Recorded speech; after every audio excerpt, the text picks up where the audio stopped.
Break के बाद फिर से आपका स्वागत है। आप देख रहे हैं टैक्स गुरु और आपके सवालों को दूर करने के लिए हमारे साथ हैं जाने माने टैक्स एक्सपर्ट शरद कोहली साहब। कोहली साहब, लोगों के सवाल हैं, लेकिन उससे पहले एक मामला कि आपने, मुझे याद है कि कई बार टैक्स गुरु में आपने फॉरेन एसेट डिस्क्लोज करने की बात आपने बताई थी दर्शकों को, और तो मुझे समझ में आ रहा था कि आप बार बार क्यों बता रहे हैं। तो अब समझ में आया कि बहुत लोग बताते ही नहीं थे, डिस्क्लोज ही नहीं करते थे, और डिस्क्लोज नहीं करने पर लगता था भारी भरकम पेनल्टी।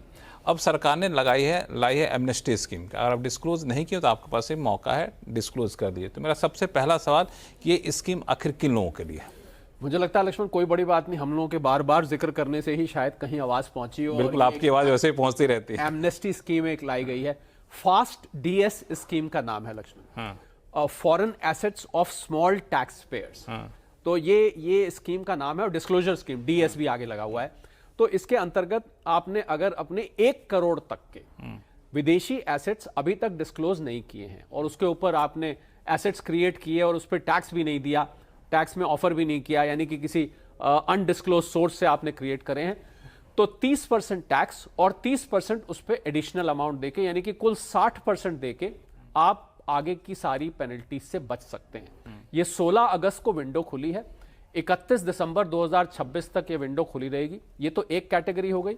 अगर आप नॉन रेजिडेंट थे कभी और ड्यूरिंग नॉन रेजिडेंस आपने कोई एसेट क्रिएट किया था 5 करोड़ तक का, जिसपे आपने टैक्स ऑफर करने की जरूरत नहीं थी या टैक्स के लिए ऑलरेडी ऑफर किया हुआ था, वहां पर मात्र 1 लाख रुपए पेनल्टी देके आप इसको 16 अगस्त 2026 और 31 दिसंबर 2026 के बीच में इसको डिस्क्लोज कर सकते हैं। एक प्रोसीजर छोटा सा बनाया गया है कि इसका वैल्यूएशन आप कराएंगे। अब एसेट है विदेश में, तो उसका वैल्यूएशन कैसे, आप जो डिक्लेयर कर देंगे ऐसे मान्य नहीं होगा। किसी फॉरेन में सेटल्ड वैल्यूअर से आपको इसका वैल्यूएशन कराना पड़ेगा, और इसका एक्सचेंज रेट क्या लगेगा, क्योंकि उसकी वैल्यू डॉलर या यूरो या पाउंड जो भी होगा, तो आरबीआई रेफरेंस रेट आपको देगा। और इसका एक छोटा सा प्रोसीजर है लक्ष्मण, फॉर्म 1 बनाया गया है। फॉर्म 1 में आप अपने एसेट्स को वेरीफाई कराएंगे, सबमिट करेंगे वैल्यूएशन रिपोर्ट। फॉर्म 2 के बाद वहां से एक वेरिफिकेशन रिपोर्ट आएगी, उसके बाद आप उस पर टैक्स जमा करेंगे। फॉर्म 3 में आप पेमेंट का प्रूफ उनके सामने रखेंगे, और फॉर्म 4 में फाइनल ऑर्डर पास किया जाएगा। इसमें से वो एसेट्स नहीं कंसिडर होंगे जिन पे प्रिवेंशन ऑफ मनी लॉन्ड्रिंग या उसके अंतर्गत कोई केस चल रहा है, वहां पर कोई एमनेस्टी नहीं है। पर ब्लैक मनी एक्ट और आयकर एक्ट के अंतर्गत ये 1 करोड़ तक के एसेट्स पे है, ये ध्यान रखना होगा। 1 करोड़ से ऊपर का एसेट है तो वो इस एमनेस्टी स्कीम में कवर नहीं है, और 5 करोड़ के अगर ऑलरेडी ऑफर्ड है तो 1 लाख पेनल्टी देके आप उस पर छूट सकते हैं। इसमें बताइए, मान लिया हमने डिस्क्लोज कर दिया 1 करोड़ तक की हमारी संपत्ति है, तो क्या होगा?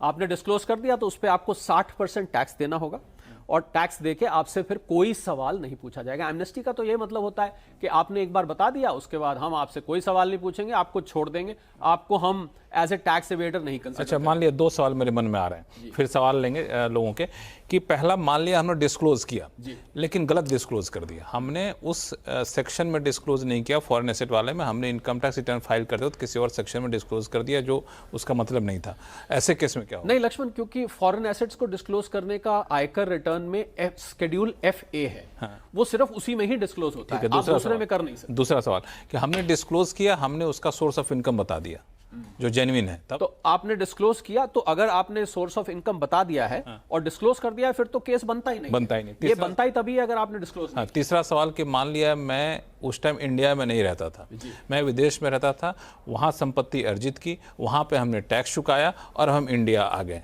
और आपने डिस्क्लोज नहीं किया तो ऐसे में 5 करोड़ तक का अगर है तो 1 लाख रुपए मात्र पेनल्टी देके आप इस एमनेस्टी स्कीम का फायदा उठा सकते हैं। चलिए, और कुछ सवाल जो मैं पूछना भूल गया? नहीं, मुझे लग रहा है सारा कुछ कवर हो गया, और इस विंडो का फायदा उठाना चाहिए, क्योंकि हो क्या रहा था, डिपार्टमेंट के पास लक्ष्मण लगातार आ रहे थे कि हमसे रह गया, हमें तो पता ही नहीं था डिस्क्लोज करना था, हमें याद ही नहीं था, हमें इसकी वैल्यू नहीं पता थी, वगैरह वगैरह। तो एक विंडो, आखिरी मौका जैसे आपने कहा, अब दे दिया गया है। ये 16 अगस्त से 31 दिसंबर के बीच में। मैं सभी को, अपने जो व्यूअर्स हैं उनको कहना चाहूंगा, अगर आपको याद नहीं है, अपनी फाइलें खोल के देखिए और उसको डिस्क्लोज करके इसका फायदा उठा लीजिए, वरना पेनल्टी बहुत सख्त है, बहुत सख्त। मैंने कैलकुलेट करके देखा था, 120% तक पहुंच जाती है। तो जितनी की संपत्ति नहीं उतने का उससे ज्यादा चला जाएगी। तो मेरे मन में जितने भी सवाल उठे, हालांकि मेरे पास कोई फॉरेन एसेट है नहीं, लेकिन जितने सवाल उठे मैंने पूछ लिए कोहली जी से। आपके पास कोई भी सवाल हो तो आप लिख भेजिएगा tax@moneycontrol.com पे, फॉरेन एसेट या एमनेस्टी स्कीम से जुड़ा हुआ। हम लोग अगले एपिसोड में लेंगे, अभी तो समय है, अभी जरूर 31 दिसंबर तेजी से बहुत अभी कितना अभी तो हम लोग अगस्त में ही चल रहे हैं, बहुत समय है। कोई भी कन्फ्यूजन बताइएगा, हम लोग दूर करेंगे, लेकिन डिस्क्लोज जरूर कर दिया, क्योंकि उसके बाद जो होगा फिर उसके लिए हम भी जिम्मेदार नहीं होंगे। इस पर चलते हैं दिल्ली, जहाँ से दीपक कुमार जी फोन लाइन पर जुड़ चुके हैं। दीपक जी नमस्ते, बताया जाए क्या उलझन है? नमस्ते साहब, नमस्ते, राधे राधे। राधे राधे, बताया जाए। सर आपका शो मैं रेगुलर देखता हूँ और बहुत इंफॉर्मेटिव है, और ये कभी सोचा नहीं था कि आपसे डायरेक्ट बात करने का मौका मिल जाएगा। क्या बात करेगा, तो मेरा सौभाग्य है कि आप फोन कॉल किए, और हम लोग तो हमेशा तैयार रहते हैं। हाँ जी सर, मेरा क्वेश्चन है कि AIS स्टेटमेंट जो आता है long term short term capital gain का जी, तो उसमें शेयर की सेल वैल्यू और एक्विजिशन वैल्यू जो लिखी होती है उसमें ब्रोकरेज कंसीडर नहीं होती है जी। तो क्या हम उसमें उसको मॉडिफाई कर सकते हैं, क्योंकि उससे तो हमें सीधा लॉस है ना, जितनी ब्रोकरेज है उसका 20% लॉस होता है, और वैसे भी STT और अदर टैक्सेस तो माइनस। हाँ बोलिए अपनी बात पूरी करें। लगता है इनसे संपर्क कट गया, लेकिन जितना सवाल पूछे उसका जवाब दे दीजिए। सवाल इनका समझ आ गया। दीपक जी बिल्कुल, AIS जो है एक इंडिकेटिव स्टेटमेंट है, एनुअल इंफॉर्मेशन स्टेटमेंट इसको बोलते हैं लक्ष्मण। मैं इसे आईना इसे समझिए बोलता हूं। ये आपको एक आईना दिखाता है कि आपने शेयर्स में कितने ट्रांजैक्शन किए आपके केस में, तो उसमें जो वैल्यू दिख रही है वो इंडिकेटिव है। आपको जो ब्रोकरेज आप क्लेम कर सकते हैं, बिल्कुल जो आपने ब्रोकरेज एक खर्चा है जिसको आप घटा सकते हैं, और उससे आपके दिमाग में शायद ये है, इनके दिमाग में दीपक के कि वो शायद मैच नहीं करेगा, जो AIS में नंबर आ रहा है और जो ये डिक्लेयर करेंगे वो मैच नहीं करेगा, पर ये ब्रोकरेज लेना स्वाभाविक है। STT नहीं ले सकते आप, पर ब्रोकरेज को आप बाकायदा परचेस की भी सेल की भी दोनों ब्रोकरेज को आप लेस कर सकते हैं। कोई आपके ऊपर उंगली दीपक नहीं उठाई जाएगी। चलिए दीपक जी, कोई कंफ्यूजन? खर्चे बता सकते हैं या उसमें ही है? नहीं, खर्चे में ले सकते हैं। आपकी जो टोटल कैपिटल गेन आ रहा है उसमें से आप इसको घटा सकते हैं। एक ही बात है, आप सेल में से घटाइए या कैपिटल गेन में से घटाइए, मैथमेटिकली तो एक ही बात। चलिए, तो कहीं कोई दिक्कत है ना, आप इसको कंसीडर कर सकते हैं। कोहली साहब, समय तो बहुत कम है, सवाल बहुत सारे हैं, हम लोग अगले एपिसोड में चर्चा करेंगे, लेकिन आपने सभी सवालों का बेहतरीन भाषा में जवाब दिया, इसके लिए धन्यवाद। और टैक्स ग्रुप में फिलहाल इतना ही।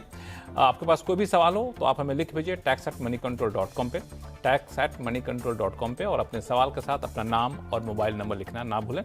और टैक्स ग्रुप में फिलहाल इतना ही। देखते रहिए CNBC आवाज। नमस्कार।